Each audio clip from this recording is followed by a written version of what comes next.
Good afternoon, everyone. Today, in this episode, I want to share about the health benefits of walking. So, walking is a form of cardio exercise. There are three forms of exercise that one can engage in. There is cardio, there is weightlifting, and there is HIIT. So, weightlifting will mostly do it whenever you are at the gym or whenever you have some weights at home. While a HIIT is what you can understand as press ups, you can also call it squats without weights. You can also do something called planks. So that is what we categorize as HIITs. However, cardio could include walking, swimming, riding a bicycle, or even on a treadmill, running on a treadmill. Also, it could include hiking. So cardio mostly involves movement and the movement of your feet most of the time. And walking has some health benefits that anyone can gain, especially for anyone who is overweight or for anyone who is skinny. And I will explain in a few why it favors such type of people. So, which is the first benefit of walking? The first benefit of walking is that it helps in burning fat. Whenever you walk, there's that energy that will expend, your muscles that will expend whenever you are walking, and especially if you are doing fasted walks, like you're walking whenever you're in the fasted state. That means that the energy that you're going to burn is not coming from food. It's actually coming from the fat that is in your own body stores. So you're going to burn body fat, and that will result in weight loss. And there are so many advantages of burning fat in the fact with that it also reduces the risk of you having other types of illnesses like diabetes and cardiac issues. So the first benefit of walking is that it helps in burning fat. The other benefit of walking is that it also helps you develop a creative mind. Most people who are into creativity, writing stories, they are either writing also arts, drawing arts, for example, art pictures, or also they are trying to write novels, and also they are coming up with projects themselves, like they could be IT projects.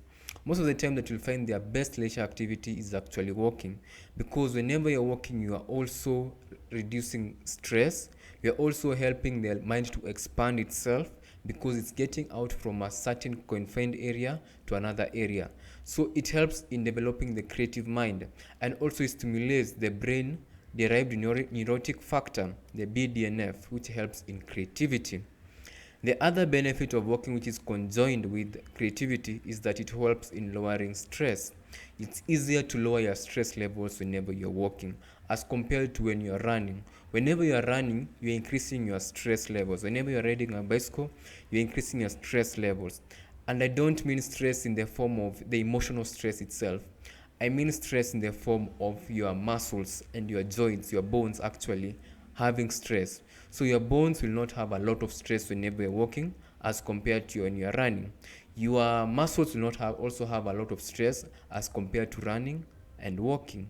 And also that environment of stress, it helps you, especially if you are overweight. That ability to reduce stress, if you're overweight, it means that you will not be stressing your joints, especially because if you're overweight, it means that your joints have continuously had stress, and because you're walking, they will not have that stress in itself. And that means it's a good form of exercise for anyone who is overweight or obese. I would discourage running if you're overweight or if you're obese. Running would be advisable when you're at least progressing to the normal weight status. But if you are obese, especially if you are obese, your BMI is actually be above 30, walking is the best form of exercise. And also for skinny people, they might not know that they also have a lot of stress in their body. They have high levels of cortisol, and those high levels of cortisol could also be preventing them gaining weight, because they are burning muscle. They are burning glucose every time, because whenever you are on stress, there's a lot of glucose production which is expanded during burning. So if you are skinny, also walking is a good form of exercise, because you'll not be subjecting your body to more stress. That's why marathoners are skinny, because whenever you are running, you're also increasing the amount of stress on your joints, and that means that, and also on your muscles, that means a lot of glucose is burnt than stored, and that's why you'll become skinny. But if you're overweight, also walking is your best form of exercise rather than running, because your joints will not be There will not be much weight put on your joints. It's very low stress activity. I think I've emphasized that enough. The other benefit of walking is that walking helps in regulating our blood pressure. Whenever you, maybe if you go to maybe if you are having low blood pressure, let me take it from that sense. If you're having low blood pressure, walking itself can help it raise it to the normal blood pressure. And whenever you're having high blood pressure, because it's a low stress activity, it can also help in lowering it. So walking is good for either low blood pressure and high blood pressure. The other benefit of walking is that walking helps in blood circulation around the body. Blood circulation is also very important, especially for organs that are far away from the heart. For example, your legs. These are organs that are far away from the heart. And if the blood circulation is not enhanced very well, it means that you're going to have a lot of fluid retention on the lower limbs.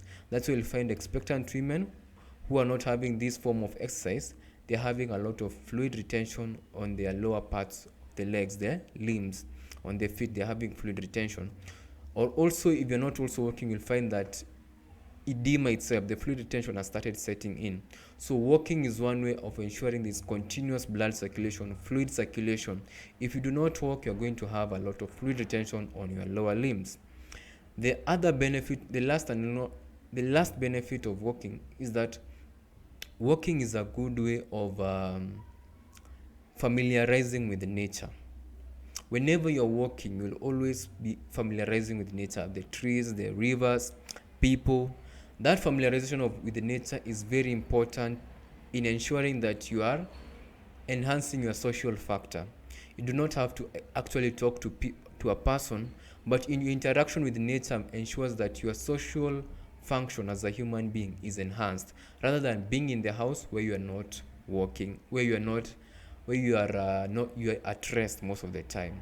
So those are the benefits of walking, and I hope you can at least try every day to walk at least 4 kilometers. It could be 2 kilometers to somewhere and then 2 kilometers back to your house. That walking is very beneficial for your heart health, for your mental health, for also ensuring that you are a social human being. So thank you guys for watching, and see you in the next video.